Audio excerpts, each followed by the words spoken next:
포이맨 칼럼 바벨탑에 갇힌 복음. 오늘은 미국 CRI 대표 행크 헤너그라프가 지은 바벨탑에 갇힌 복음에 대해서 소개해 드리겠습니다. 발행인의 글. 교회가 변질 혹은 타락하는 것은 정말 한순간입니다. 로마의 호된 박해 중에서도 신실한 믿음을 지켰던 초대교회가 주후 313년 콘스탄티누스 대제에 의해 신앙의 자유를 얻고 난 이후 한순간에 타락한 것과 한국 개신교가 외형적 성장과 더불어 과거 가난하고 헐벗던 시절의 신앙의 순수함을 잃어버리고 한순간에 변질되어버린 것이 좋은 예입니다. 교회란 본시 하나님 나라의 초월적인 생명 공동체임을 상기할 때 교회의 신령한 생명의 능력이 고갈되었다는 것은 교회가 비록 종교의 겉모습은 유지하고 있을지 몰라도 이미 죽은 것과 다를 바 없다는 것을 뜻합니다. 왜 지금 한국교회가 생사를 논해할 만큼 이토록 절박한 지경에 이르렀을까요? 가장 큰 이유 하나는 한국교회를 덮친 성공과 번영의 복음이라는 쓰나미 때문입니다. 지난 수십 년간 이 나라에 광풍처럼 밀어닥친 경제 만능주의에 편승하여 사실 한국교회 역시 아무런 반성과 분별 없이 오로지 성공과 번영의 복음만을 뇌가리기 바빴습니다. 그 결과 교회가 어느 정도 외형적인 성공과 번영을 쟁취한 것은 맞지만 내면적으로 이미 만신창이 상태를 넘어서 빈사 상태에 도달하고 말았습니다. 성공과 번영의 복음이 한국 교회에 가져온 결과는 참으로 끔찍합니다. 예수 그리스도에 대한 참 제자도는 깜짝같이 실종되고 강단에는 바알의 사제들만이 강단 밑에는 바알의 신도들만이 우글거리고 있습니다. 성경과 현실을 올바로 분석하고 연결하는 심도 깊은 신학은 사라지고 오로지 세속의 성공과 번영의 구호와 선동만이 넘쳐나고 있습니다. 이런 현상은 기독교 출판 시장에도 고스란히 반영되어 세속의 가치들의 종교적 세례를 준 책들만이 날개에 돋친 듯이 팔리고 있습니다. 공교회에 대한 신앙 고백은 온데간데 없고 성장과 번식만을 꿈꾸는 개교회주의만이 판을 치고 있습니다.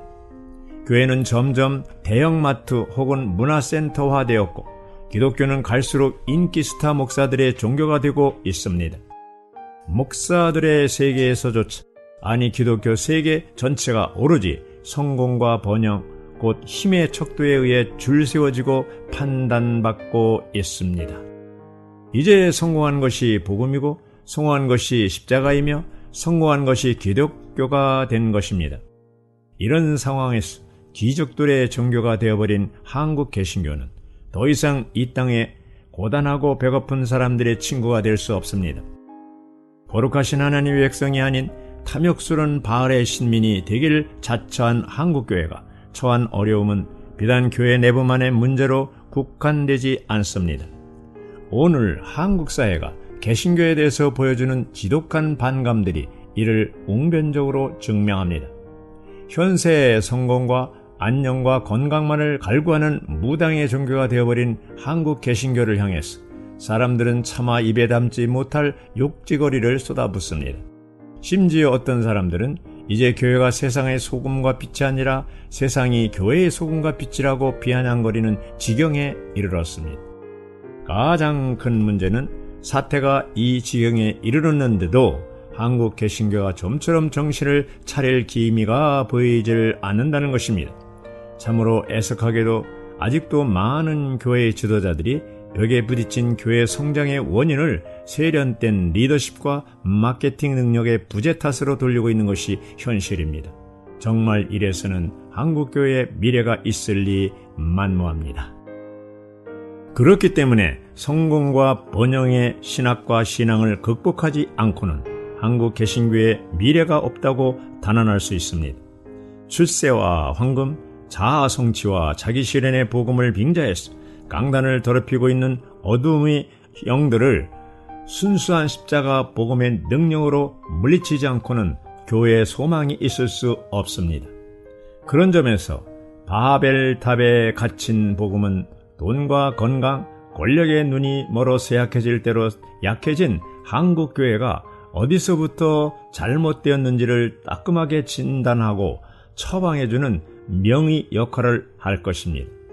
무엇보다 이 책에 나오는 미국의 수많은 유명 사역자들과 저술가들이 한국교회의 출판과 강연, 집회 형식으로 지대한 영향력을 행사하고 있기에 그들의 문제점을 추적해 보는 것은 마치 오염된 물의 상류를 조사해서 근본적인 처방책을 찾아보는 것과 같은 귀중한 작업이 될 것입니다.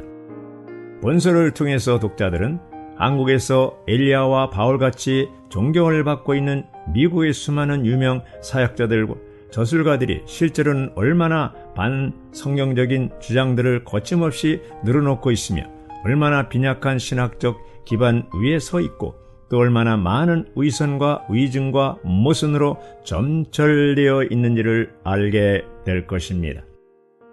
그리고 그런 사이비 교주들을 예수님 다음으로 떠받들고 있는 한국교회가 얼마나 취약한 영성을 갖고 있는지도 짐작할 수 있을 것입니다. 물론 이 책 한 권으로 한국 개신교가 추구하고 있는 성공과 번역의 이데올로기들을 하루아침에 극복하리라고는 믿지 않습니다. 지금도 이름만 대면 다 알만한 대형 교회와 기독교 출판사들이 성공과 황금이라고 하는 물신 숭배에 빠져 무비판적으로 사이비 신앙을 수입해 거대 종교 자본과 마케팅 힘으로 끊임없이 확대, 재생산하고 있기 때문입니다. 그러나 바로 그렇기 때문에 이 책이야말로 한국교회가 얼마나 영적으로 비참한 상태에 있는지를 고발하고 진정한 해결을 촉구하는 데 있어서 귀중한 초석을 놓을 것이라 확신합니다. 그동안 한국 개신교가 경험한 눈부신 성장과 부흥은 하나님이 은혜로 주신 큰 축복의 결과였습니다. 그러나 한국교회는 하나님께 받은 복의 정거장 역할을 해야 함을 망각하고 그저 복의 종점 노릇을 하려고 하는 잘못을 저질렀습니다. 아니, 가장 큰 잘못은 복 자체에 눈이 멀어 복의 근원이신 하나님을 바라보는 법을 잊어버렸다는 것입니다.